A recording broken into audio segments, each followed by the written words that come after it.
ang kababalaghan ng Ashabul Kahf.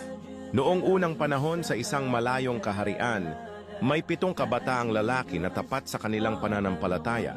Sa panahon iyon, ang hari ng kaharian ay isang malupit na pinuno na sumasamba sa mga Diyos-Diyosan.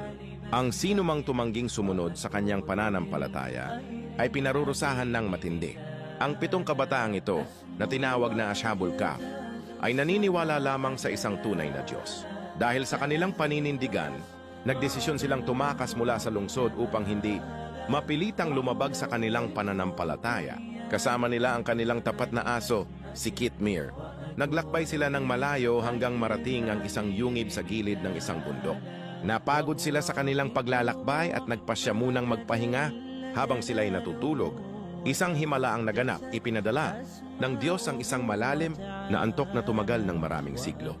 Lumipas ang 300 taon, nagising sila nang hindi nila namamalayan ang paglipas ng panahon. Akala nila'y isang araw lamang silang natulog. Dahil nagugutom, pinapunta nila ang isa sa kanila sa bayan upang bumili ng pagkain.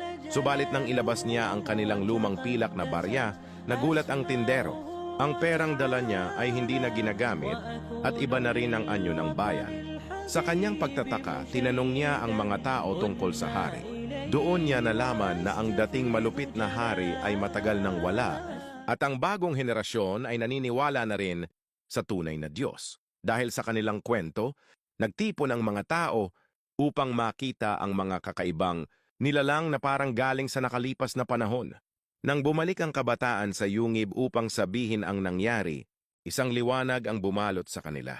Muli silang natulog at sa pagkakataong ito, ipinaubaya na sila ng Allah sa kanyang habag, hindi na sila nagising.